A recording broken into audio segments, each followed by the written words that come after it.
신명기 33장 8절로부터 11절까지입니다. 우리 한 절씩 돌아가면서 읽도록 합니다. 레위에 대하여 일렀으되 주의 둠밈과 우림이 주의 경건한 자에게 있도다. 주께서 그를 마사에서 시험하시고 무리바 물가에서 그와 다투셨도다.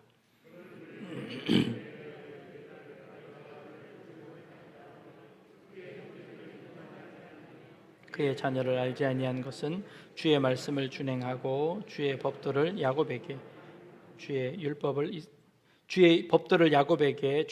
이스라엘에게 가르치며 주 앞에 분향하고 온전한 번제를 주의 제단 위에 드리리로다. 여호와여 그의 재산을 풍족하게 하시고 그의 손의 일을 받으소서. 그를 대적하여 일어나는 자와 미워하는 자의 허리를 꺾으사 다시 일어나지 못하게 하옵소서. 아멘.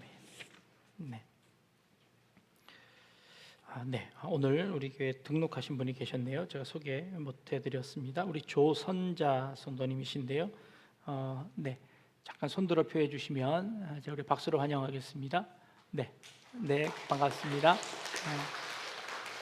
네, 끝나고 저를 만나고 가시기를 바랍니다. 네, 오늘 말씀 우리 보기 전에 여러분들에게 시 한 편 소개하려고 합니다. 여러분들이 잘 아시는 시인데요. 시 한 편 여러분들께 소개합니다. 가지 않은 길이라는 로버트 프로스트라는 분이 지은 시인데요. 여러분들 한번 읽어드리겠습니다. 한번 그냥 들어봐 보십시오. 단풍 든 숲속에 두 갈래 길이 있더군요. 몸이 하나니 두 길을 다 가볼 수는 없어. 나는 서운한 마음으로 한참 서서 잣나무 숲속으로 접어든 한쪽 길을 끝간데까지 바라보았습니다. 그러다가 또 하나의 길을 택했습니다. 먼저 길과 똑같이 아름답고 아마 더 나은 듯도 했지요. 풀이 더 무성하고 사람을 부르는 듯 했으니까요. 사람이 밟은 흔적은 먼저 길과 비슷하기는 했지만 설이 내린 낙엽 위에는 아무 발자국도 없고 두 길은 그날 아침 똑같이 놓여 있었습니다. 먼저 길은 다른 날 걸어보리라 생각했지요. 인생길이 한 번 가면 어떤지 알고 있으니 다시 보기 어려우리라 여기면서도 오랜 세월이 흐른 다음 나는 한숨 지으며 이야기하겠지요. 두 갈래 길이 숲속으로 나 있었다. 그래서 나는 사람이 덜 밟은 길을 택했고 그것이 내 운명을 바꾸어 놓았다라고 하는 시입니다. 그냥 쉬운 시입니다. 읽으면서 이해가 되시지요? 인생에 두 갈래 길이 있는데 그 중에 하나를 선택했습니다. 그러면서 생각하기를 내가 다른 길을 선택했으면 어땠을까? 내가 선택한 이것이 내 운명을 바꾸어 놓았구나라고 하는 그런 생각을 하는 것이지요.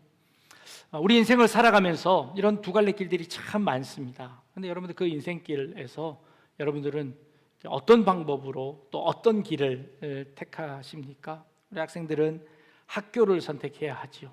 사실 학교는 내가 선택한다기보다도 학교에서 날 선택하는 겁니다. 붙여주거나 떨어뜨리거나 그렇더라도 내가 지원을 하느냐 안 하느냐가 결정되겠지요. 직장도 있습니다. 또 여러분들 결혼도 있지요. 여러분들 결혼 전에 선본 그 남자 혹시 생각나십니까? 그 사람하고 결혼했으면 여러분들의 인생은 어떻게 바뀌어졌으리라 생각하십니까? 여러분들이 살아보시면서 알겠지만 그놈이 그놈이다 하고 생각하실 겁니다. 그리고 다른 그놈은 다른 또 여자분이 데려갔을 겁니다. 그러니 여러분들 차례로 돌아오지 않았을 겁니다. 그리고 우리가 둘 다 선택했으면 어땠을까요? 한 놈도 어려운데 두 놈은 더 어려울 겁니다. 그러니 소용없지요. 내가 한 사람을 선택하는 것 비슷비슷하고 둘 다 선택할 수 없는 것도 마찬가지이지요. 그렇다면 우리 선택 이거 그냥 아무렇게나 해도 되는 걸까요? 어느 한 날 평론가가 프로스트에게 와서 이야기합니다. 당신의 시를 읽고 너무 감명을 받았습니다. 그리고 당신의 시가 한 줄 한 줄 의미가 있더군요 하고 그 시에다가 평론을 쫙 늘어놓더랍니다. 한 시간 동안 평론을 늘어놓더니 당신이 보시기는 어떻습니까? 하고 이야기하더라지요. 그때 프로스트가 이렇게 이야기했답니다. 그거 그냥 산책하다가 끄적인 그런 시입니다. 그런 의미를 두지 마십시오 하고 지은이는 그렇게 이야기하더랍니다. 어차피 우리 인생 두 가지 중에서 하나밖에 선택할 수 없을 것이고, 두 가지 선택한다고 해서 우리에게 또 다른 변화가 있는 것도 아닐 터인데, 그저 우리에게 주어진 길 그냥 되는 대로 살아가면 되는 걸까요? 그저 아무거나 선택해서 살아가면 되는 걸까요? 그래도 우리는 신앙인이잖아요. 신앙인은 이렇게 생각합니다. 하나님께서 우리의 길을 정해 놓으셨습니다. 하나님께서 우리의 길을 예비해 두셨습니다. 하나님께서는 우리를 향한 놀라운 계획들을 가지고 계십니다. 믿으시나요? 별로 믿지 않으시는 것 같아요. 네. 그렇다면 그 길은 어떤 길일까요? 우리는 어떻게 그 하나님의 뜻을 알 수 있고 그 하나님이 정해 놓으신 길로 갈 수 있을까요? 우리는 하나님의 뜻을 알기를 원합니다. 기도하면 된다고요? 기도하면 하나님이 그 길 가르쳐 주시던가요? 오른쪽 길로 가고 다음번의 길에는 왼쪽 길로 가거라 하고 하나님께서 가르쳐 주시던가요? 그것도 아닌 것 같습니다. 그러면 하나님의 뜻을 우리는 어떻게 알 수 있을까요? 성경에 보니까 하나님의 뜻을 아는 방법 몇 가지를 소개해 주시는데요, 하나님의 뜻을 아는 제일 첫 번째 방법은요, 하나님께서 직접 나타나시는 겁니다. 그래서 하나님께서 말씀하시는 것이지요. 모세에게 하나님께서 직접 나타나셨습니다. 그런데 모세가 하나님의 얼굴을 볼 수 없으니 너는 등을 돌려라 하고 하나님께서 그 모세 뒤로 싹 지나가시죠. 모세를 직접 하나님을 직접 대면한 모세였습니다. 하나님께서 그렇게 가끔 나타나십니다. 그런데 그 당시에 모든 사람들에게 하나님이 직접 나타나셨을까요? 그렇지 않습니다. 아주 특별한 경우, 아주 특별한 사람에게 하나님이 직접 나타나셨죠. 그러니 우리의 가는 두 갈래 길에서 선택할 때 하나님이 직접 가르쳐 주실 거라는 기대는 안 하는 것이 좋겠지요. 또 다른 하나님의 뜻을 알 수 있는 방법이 있습니다. 그것은 하나님의 음성을 듣는 것입니다. 하나님께서 직접 말씀하시는 겁니다. 성경에 하나님의 말씀을 직접 들었던 사람들이 참 많이 있습니다. 그 중에 가장 유명한 사무엘이라는 선지자가 있죠. 사무엘이 어렸을 때 성전에서 살았습니다. 그런데 어느 날 하나님께서 사무엘아 사무엘아라고 부르셨습니다. 사무엘이 그 하나님의 음성을 듣고 이게 도대체 어디서 들려오는지, 누구의 음성인지 알지 못했습니다. 그래서 얼른 엘리 제사장에게 쫓아갔습니다. 그랬더니 엘리 제사장이 나 너 부른 적 없다라고 하더라고요. 그런데 또 기도하는데 하나님께서 사무엘아 하고 또 말씀하셨어요. 하나님의 음성을 듣는 분들이 계십니다. 그런데 그것이 진짜 하나님의 음성인지 아닌지를 분별할 수 있는 방법이 쉽지 않습니다. 때로는 하나님의 음성이라고 해서 하나님의 음성을 들었다고 해서 일을 해보았는데 하나님께서 이 일을 시키셔서 했다고 했는데 근데 그 일이 잘못돼 버렸습니다. 그는 하나님이 들려주신 음성이었을까요? 아니었을까요? 우리는 때로 하나님의 음성을 분별하는 것이 쉽지 않습니다. 여러 선교단체들에서 하나님의 음성을 듣는 법이라고 해서 강의를 하고 열심히 들어봤습니다. 손을 붙잡고 함께 기도하는데 같은 마음을 주시면 하나님의 음성이고 다른 마음을 주시면 하나님의 음성이 아니다라고 이야기하는데 그 같은 마음을 만들기가 쉽지 않고 그 같은 마음으로 행해서 가보았는데 결국에 실패하는 일도 있더라는 겁니다. 하나님께서 일부러 실패하게 만드셨을까요? 그거는 아닐 텐데 하나님의 음성을 구별하는 것이 쉽지 않더라는 겁니다. 어떤 분이 하나님의 음성이라고 말하는데 그 하나님의 음성 쫓아서 가다가 실패하는 사람들도 참 많습니다. 조심해야 합니다. 누가 하나님의 음성을 들었다고 할 때마다 여러분들은 조심하셔야 합니다. 또 어떤 분들 하나님께서 꿈으로 말씀하신답니다.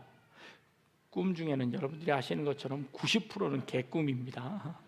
진짜 그 꿈이 맞는 꿈이 있을 수도 있지만 그것도 우리가 분별하는 것이 불가능합니다. 어떤 것이 진짜 하나님이 주시는 꿈인지 아닌지를 구분하는 것도 쉽지 않다는 겁니다. 그렇다면 하나님의 뜻을 도대체 우리는 어떻게 알 수 있단 말입니까? 어떤 분들은 이렇게 하시더라고요.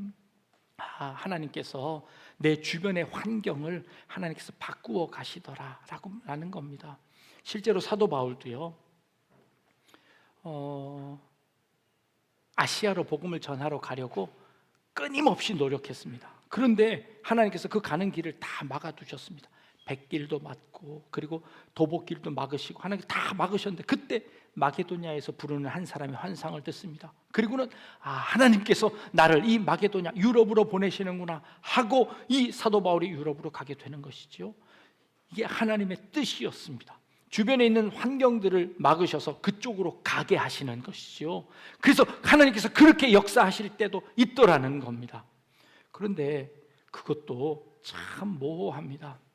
조금 하다가 힘들면 이거 하나님이 막으신 거야 라고 핑계댈 수 있지 않습니까?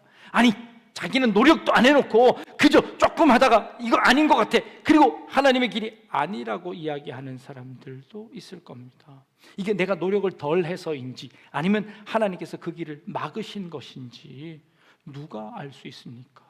조금 공부하다가 떨어지면 하나님께서 나 신학교 가라는 날부터 신학교, 옛날에는 많이 그렇게들도 많이 갔었는데요, 그게 하나님의 뜻일까요? 아닐까요? 그럴 수도 있고 그렇지 않을 수도 있습니다. 이게 하나님의 뜻이 모호하다는 것이지요. 아니, 그렇게 오랫동안 신앙생활 하셨는데 하나님의 뜻도 모르고 지금까지 달려오셨단 말입니까? 그리고 이 교회에서 그 하나님의 뜻을 아는 방법이 성경에 도대체 안 나와 있단 말입니까? 하나님의 뜻을 알아야 하나님의 뜻대로 살지요 라고 말씀하실 수 있을 것 같습니다.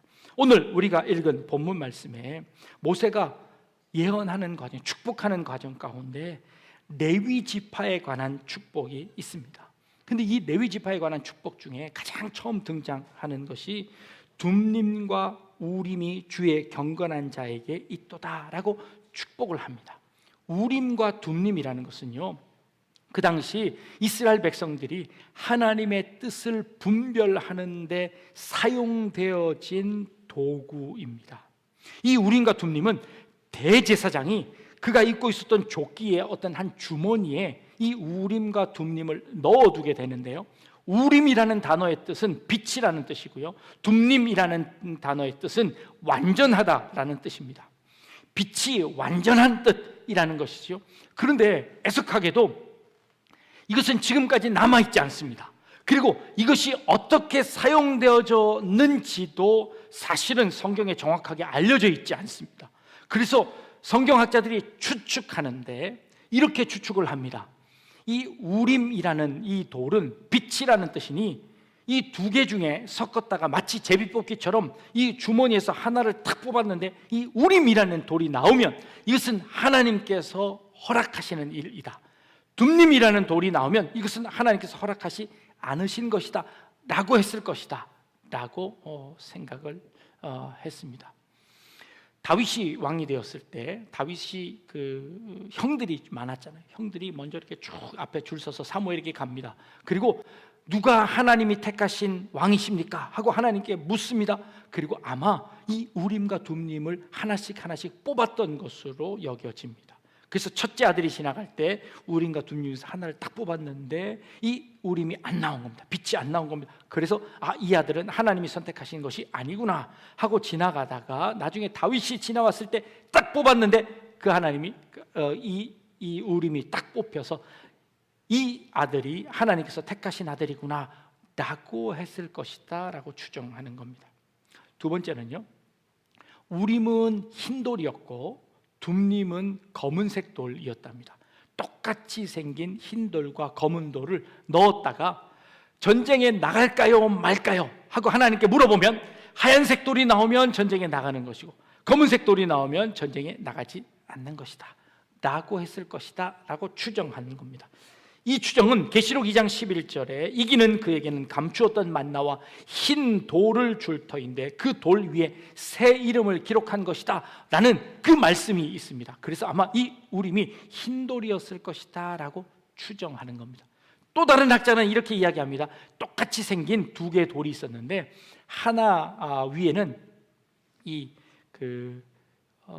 찬성, 뒤에 있는 한 돌의 양쪽 면에 하나는 찬성, 하나는 반대, 위에도 하나는 찬성, 하나는 반대가 기록되어 있을 것이다. 그래서 이 두 돌을 동시에 꺼내서 이렇게 탁 놓았을 때 양쪽 다 찬성이 있으면 이것은 가능, 양쪽 다 부가 있으면 이것은 거절. 만약에 한쪽은 찬성, 한쪽은 반대가 있으면 어떻게 될까요? 이거는 기다려라 라는 뜻이었을 것이다 라고 추정을 하는 겁니다. 알 수 없으니 정확하게 뭐라고 말할 수는 없지만, 그러나 이것의 공통점은 무엇입니까? 모두 다 제비뽑기 형식이었습니다. 어떤 일을 선택할 때 이것이 가하냐 부하냐를, 이것이 옳으냐 그르냐를 제비뽑기 형식으로 뽑아내는 것이죠. 이것은 어떤 분이 그러시다, 그러면 동전 앞뒷면 해서 던져가지고 이렇게 탁 하는 거과 이 우림과 둠림이 도대체 무슨 차이냐라고 물어보실 수 있습니다. 침 탁 받아서 탁 튀겨서 어느 쪽으로 튀게든 간에 그 쪽으로 가는 것, 그것과 무슨 상관이냐라고 물어보실 수도 있겠습니다. 그런 생각이 혹시 드시나요?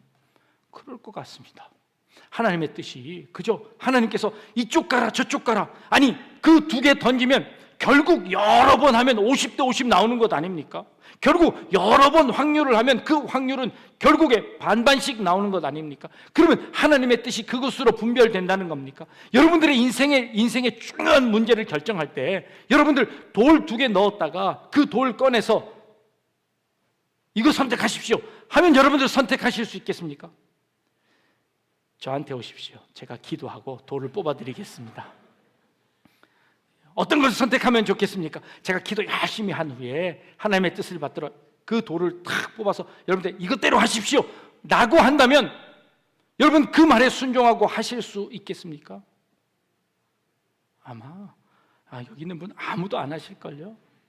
아무도 그렇게 순종 안 하실걸요? 그렇다면 하나님의 뜻은 과연 어떻게 하면 알 수 있는 걸까요? 하나님께서 처음 만드신 사람 아담이요, 동산 중앙에서 선악을 알게 하는 나무의 과실을 따먹을까 말까를 고민했던 첫 번째 2갈래길이 있었습니다. 그때 아담은 하나님께서 하지 말라는 쪽을 선택했습니다.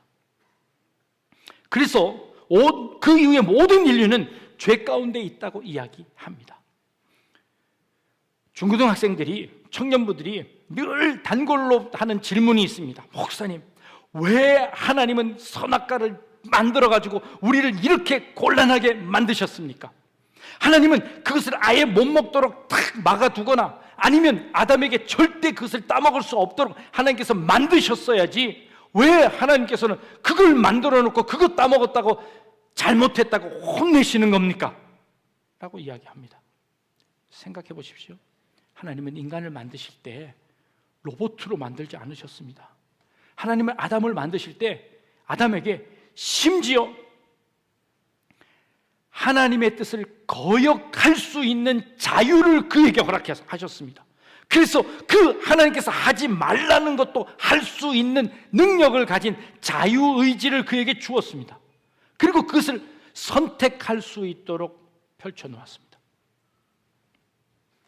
우리 인생 가운데 하나님이 정해놓으신 길, 그 길 가야겠지요. 그런데 그 길을 알 수 없는데요, 그러면 우리 마음대로 선택하면 되는 것 아닐까요?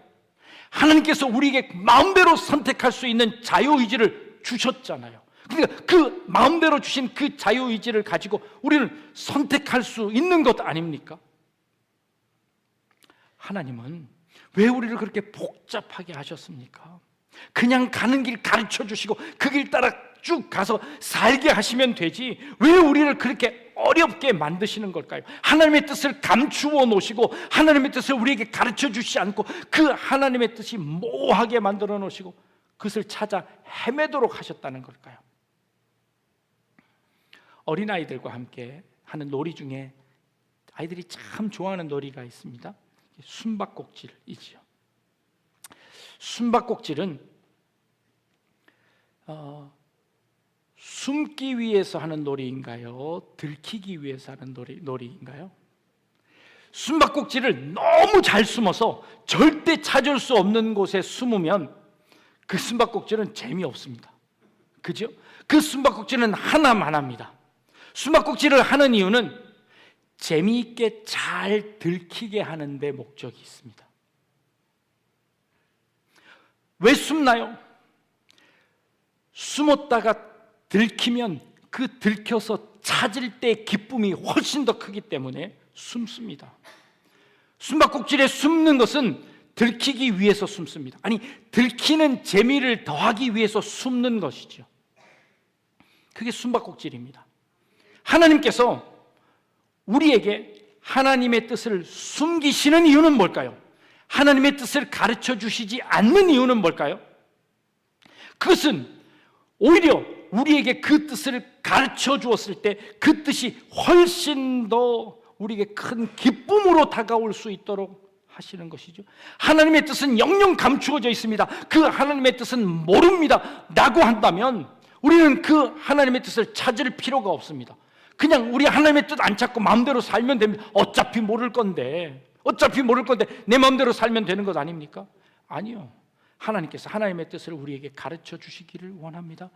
그러나 쉽게 가르쳐 주지 않고 이것저것 다니다가 찾는 기쁨을 우리에게 허락하십니다. 이게 숨바꼭질이죠. 이게 어쩌면 하나님께서 우리에게 주시는 자유의지인 줄 모르겠습니다. 하나님은 우리에게 자유의지를 주셨습니다. 그래서 하나님의 뜻을 찾기를 원하십니다. 그래서 이거 뒤졌는데 없었습니다. 아이고 이거 아니구나. 그리고 저쪽을 찾습니다. 근데 저쪽도 아니었습니다. 그래서 결국 해서 우리 인생에서 그 하나님의 뜻을 발견합니다. 그리고 그 하나님의 뜻에 놀랍니다. 그리고 그 하나님의 뜻에 기뻐합니다. 그리고 그 하나님의 그 은혜를 누리며 살게 됩니다. 이게 하나님께서 우리에게 자유의지를 주신 결과입니다. 사실은 우리가 무엇을 선택하든지 상관없습니다. 그것을 통해서 하나님께서 결국 인도하실 것은 하나님의 뜻이 무엇인지 알게 하시는 것입니다. 그런 의미에서 우림과 둠님을 레위인에게 주신 것은요, 우리가 무엇을 선택하든지 이쪽을 가든 저쪽을 가든 어쩌면 상관없는 일입니다. 그러나 그럼에도 불구하고 우림과 둠님을 우리에게 주시는 이유는 뭘까요? 하나님께서 12지파에게 모든 지파에게 땅을 주시고 그들에게 먹을 소산들을 허락하셨습니다. 그러나 한 지파에게는 아무것도 허락하지 않으셨습니다. 그 레위 지파에게는 어떠한 땅도 허락하지 아니하시고 우림과 둠님만 줍니다. 그리고 하나님의 뜻을 가르치라고 합니다. 그들에게는 아무것도 가진 것 없습니다. 그들은 날마다 하나님의 말씀 위에 서 있어야 합니다. 그리고 그 하나님의 말씀 위에 무엇을 주시든 그는 그것을 감사함으로 받으며 살았습니다. 다른 지파들이 무엇을 주든 주지 않든 그는 그것과 상관없습니다. 하나님의 말씀 위에만 서 있으면 되었습니다. 그래서 그 하나님의 말씀을 다른 지파에게 가르쳐 주었습니다. 그리고 그들에게 하나님의 말씀을 따르라고 하는 것이죠. 결국 우리 인생에서 하나님이 주신 자유의지로 우리는 무엇이든지 선택할 수 있습니다. 심지어 하나님을 대항하는 것까지 선택할 수 있는 자유가 우리에게 있습니다. 그럼에도 불구하고 그 자유를 통하여 결국 하나님께서 원하시는 것은 무엇이냐면 결국에 하나님의 뜻을 발견해내는 것입니다. 우리에게 주신 그 자유로 하나님이 우리를 위해 준비해 놓으신 그 보물들을 발견하는 것입니다. 그것을 발견했을 때 우리는 하나님께서 이 길을 예정해 놓으셨군요. 하나님께서 이것을 준비해 놓으셨군요. 하나님께서 내 인생 가운데 이것을 감추어 두셨군요. 그 감추어 두신 그 예정하신 그것을 내가 찾게 되었습니다 하고 감사하는 것이죠. 하나님이 마치 너는 오른쪽 왼쪽 요 길을 만들어 놓으신 것이 예정론이 아니라 그것이 하나님의 길이 아니라 하나님께서는 우리에게 두 갈래의 길을 주시고 우리에게 마음껏 선택하기를 원하십니다. 그때 선택할 때 우리는 우림과 둠님을 사용합니다. 내가 하나님 앞에 있는 것입니다.